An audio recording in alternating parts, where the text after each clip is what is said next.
এইবারই আমার মনে হয় নির্বাচনকে কেন্দ্র করে এখন পর্যন্ত আমার কাছে যে হিসেব আছে তাতে প্রায় 8 থেকে 10টি জরিপ হয়েছে, 10টি প্রতিষ্ঠান জরিপ হয়েছে।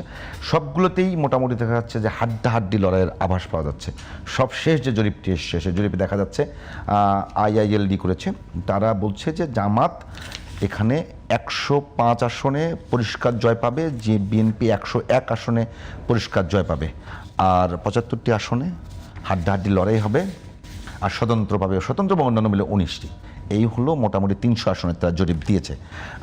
এই জরিপগুলোর উপরে আসলে আপনি কতখানি আস্থা করতে পারেন, এবং আপনি যে নিজেও আপনার একটা ইউটিউব চ্যানেল আছে এবং ফেসবুকে দেখা যায়, এইটাতে আপনিও অনেকগুলো বিশ্লেষণ করেন, আপনার বিশ্লেষণ কি বলে যে এবার নির্বাচনে আসলে শেষাশি কার এবং নির্বাচনটা কেমন হবে? প্রথমত হলো যে এবারে নির্বাচনটা এতটা অনিশ্চিত, নির্বাচনের আগে এবং এখন এই নির্বাচনকালীন সময়ে এতগুলো ঘটনা, পরস্পর বিরোধী ঘটনাগুলো ঘটছে, যেটাকে বলা হয় কন্ট্রাস্ট। আপনি একটার সঙ্গে অন্যটার মিলাতে পারবেন না, আর মিলাতে না পারার কারণে শেষ হাসি দেওয়ার মতো অবস্থা আগামী 2-4 বছরে কারোরই হবে না, মানে নট অনলি উইদিন ইলেকশনের পরেও।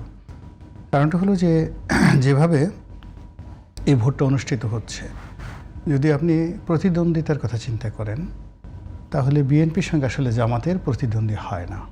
আমরা সারা জীবন যেটা জেনেছি যে বিএনপি 35%, জামাত 5 থেকে 7%।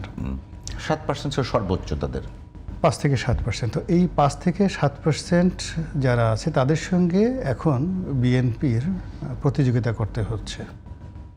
আর যে জরিপগুলো, সেই জরিপগুলোতে বলছে বিএনপি অর্থাৎ 5% বা 7%-এর জামাত, 35% বিএনপির সঙ্গে হাড্ডাহাড্ডি লড়াই হবে। কথাটা শোনার সঙ্গে সঙ্গে জামাতের যারা লোকজন আছেন তাদের মধ্যে মানে এক ধরনের উন্মাসিকতা কাজ করে।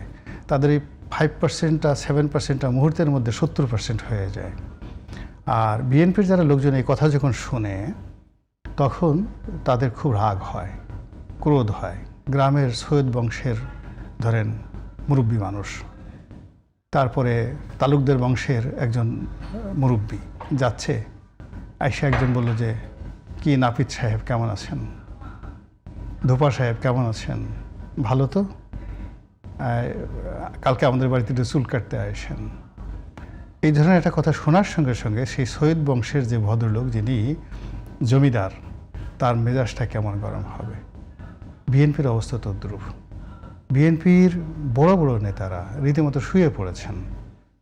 তাদেরকে যেভাবে অপদস্থ করা হচ্ছে, যেভাবে তাদের বিরুদ্ধে ন্যারেটিভ তৈরি করা হচ্ছে, যেভাবে মির্জা ফখরুল সাহেব, মির্জা আব্বাস থেকে শুরু করে অন্যান্য বড় বড় যারা নেতৃবৃন্দ রয়েছেন, ইনক্লুডিং সালাউদ্দিন সাহেব, ইনক্লুডিং জনাব তারেক রহমান সাহেব, এই যে বিএনপির মূল ফ্যাক্টর, যারা চাকা, বিএনপির হুইল, তাদেরকে কেন্দ্র করে বিভিন্ন ন্যারেটিভ, এ চাঁদাবাজ, ও এটা করে, কেউ রাজাকার, কেউ রাজাকারের ছেলে, বিভিন্ন রকম কথাবার্তা বলে তাদেরকে অবদমিত করে, ঠিক ওইরকম একটা সৈয়দ বংশের মানুষকে যদি কেউ নাপিত বলে ডাক দেয়, ধোপা বলে ডাক দেয়, তার যেভাবে একটা মনস্জগতে হয়, এইভাবে গত এই মানে কয়েক মাস ধরে, আর বিশেষ করে এই নির্বাচনের তফসিল ঘোষণা করার পর, বিএনপির মনোজগতে রীতিমতো হেমলক নামক বিষ তৈরি হয়ে গেছে। এটা হলো বাস্তবতা। ফলে আপনি দেখুন যে বিএনপির কোনো মানুষের মুখে হাসি নেই, একটা সিঙ্গেল লোকের মুখে হাসি নেই। আর বিএনপির যারা প্রতিপক্ষ, তারা মুসকি মুসকি হাসছে, হেলে দুলে তারা মুসকি মুসকি হাসছে, এবং এই হাসি যখন তো বিএনপির লোকজন দেখছে, তত তাদের মেজাজ গরম হয়ে যাচ্ছে। এই গেল আমাদের যেটা ফিজিক্স, একদম বাস্তব ফিজিক্স। এবার ফিজিক্স এবং কেমিস্ট্রি বাদ দিয়ে আপনি যদি অঙ্কের দিকে আসেন, দেখুন বিএনপির আমরা বলা হচ্ছে যে এখানে ম্যাটিকুলাস ডিজাইন একটা নির্বাচনের প্ল্যান হচ্ছে। উই ডোন্ট নো যে আসলে ম্যাটিকুলাস ডিজাইনটা কি। আমরা অতীতে 3টি নির্বাচনে যে ম্যাটিকুলাস ডিজাইন দেখেছি, 14, 18, 24, এর ফলে নির্বাচন নিয়ে ভালো কোনো চিন্তা করা, আশ্বস্ত হওয়া, শেষ হাসি দেওয়া, গণতন্ত্রের বিজয় কল্পনা করার মতো মস্তিষ্কে আমাদের কোনো শক্তি নেই। যদি এবার সত্যিকার অর্থেই একটা গ্রহণযোগ্য, ভালো, সুষ্ঠু, অবাধ নির্বাচন হয়, তাহলে সেটা হবে আমাদের প্রাথমিক পাঠ। আমরা এটা দিয়ে প্রথমে শিখব, এরপরে আমরা নিত্য নতুন চিন্তা করব। কিন্তু আমাদের অতীতের যে অভিজ্ঞতা, 3টি নির্বাচনের 15 বছরের যে অভিজ্ঞতা, সেই অভিজ্ঞতাতে আমরা দেখি জালিয়াতি, ব্যালট বাক্স ছিনতাই নয়, জাল জালিয়াতি, ভোট জালিয়াতি, ফল জালিয়াতি এবং 100% ডাহা মিথ্যা। তো সেই দিক থেকে যদি এখন হঠাৎ করে দেখা গেল যে জামাত সিট পেয়েছে 151, স্বতন্ত্র সিট পেয়েছে 70টি, কত হলো 151 আর 70টি 230, 221টি, 221টি আর অন্য এদিক ওদিক মিলিয়ে বিএনপি 60 থেকে 65টা সিট পেয়েছে, এরকম একটা রেজাল্ট ঘোষণা করা হলো। বলেন তো আপনি কি করবেন? What you will say? Because এই যে এখন যে জরিপ, সেই জরিপ অনুযায়ী এখন বিএনপির যে সমস্ত লোক স্বতন্ত্র দাঁড়িয়েছে তাদের মধ্য থেকে 70 জন পাশ করে আনা হলো এবং তাদেরকে বলা হলো যে জামাতকে সাপোর্ট করো, এনসিপিতে যোগদান করো, আদারওয়াইজ ভুড়ি গালায় ফেলবো। এরকম কি কোনো সম্ভব? মেজর শাহজাহানুরের মতো লোকরা জেলখানার মধ্যে ফেলাইয়া থাকে জোর করে আওয়ামী লীগে যোগদান করানো হয়নি। আমাদের দেশের মানুষের যত বীরত্ব, সব বীরত্ব হলো দুর্বলের সাথে। যখন আপনি রুখে দাঁড়াবেন অস্ত্রের সামনে, গুলির সামনে, খুব অল্প, যখন গণ-অভ্যুত্থান হয় তখন অল্প 4-5 ঘন্টা।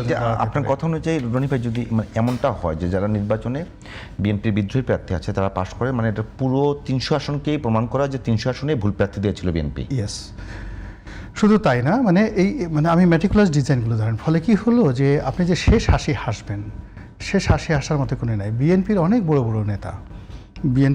বড় নেতা যারা গত জন্মের পর থেকেই তারা বিএনপি করে, স্বপ্ন দেখে বিএনপি বড় হবে, এবং তারেক রহমান সাহেবের সাথে অনেক জাত শত্রুতা। তারেক রহমান সাহেবকে দুই চোখে দেখতে পারে না, কিন্তু বিএনপি এত বেশি করে যে সে মনে প্রাণে চায় যে তারেক রহমান সাহেব প্রধানমন্ত্রী হোক। তো ব্যক্তিগতভাবে তারেক রহমান সাহেবকে, তার সাথে তার ভীষণ রকম শত্রুতা, কিন্তু দলের বন্ডের ক্ষেত্রে এত বেশি যে সে চায় তারেক রহমান সাহেব প্রধানমন্ত্রী হিসেবে শপথ গ্রহণ করুক। এই মানুষ, আমি অন্তত 10 জন লোকের নাম বলতে পারবো, তারা আমাকে গত 1 সপ্তাহ বলছে, রনি ভাই কি শুনছি, জামাত নাকি ক্ষমতা আসছে, জামাত নাকি ক্ষমতা আসবে, যাবো কই, আমরা তো দেশে থাকতে পারবো না, আওয়ামী লীগ অবস্থায় তো আমাদের পিঠ বাঁচছে, জামাত যদি ক্ষমতা আসে আমাদের পিঠ, সারা শরীরে কোনো অঙ্গ প্রত্যঙ্গ থাকবে না, সব এলোমেলো করে ফেলবে তারা। এই যে বিএনপির, এবং তারা সরকারি সরকারের বড় বড় পদে গত 17 মাসের মধ্যে তারা সেই পদগুলোতে আছে। সেই মানুষের মধ্যেই ভয়। আচ্ছা চিন্তা করুন যে আপনি, আমি সাধারণ মানুষ, আমরা ভয় পাচ্ছি, সেটা আলাদার কথা, কিন্তু সরকারের সচিব পর্যায়ের একজন লোক সে যদি এই কথা বলে যে বিএনপির টিকেটে এসে এই পদে এই 17 মাস যাবত আছে, তার মধ্যে এই ভয় কে ঢুকিয়ে দিল? সে তো জামাতের লোক না, আমি কনফার্ম যে জিনিসটা আছে সব নিশ্চিত জামাতের লোক না। সে অবস্থাতে এই যে সে ভয় পাচ্ছে, কোথায় চলে যাবে, কি করবে, এই সময়টাতে নির্বাচনের 2 দিন আগে 3 দিন আগে এইরকম যদি কথাবার্তা হয়, আপনি শেষ হাসি কি করে হাসবেন বলেন?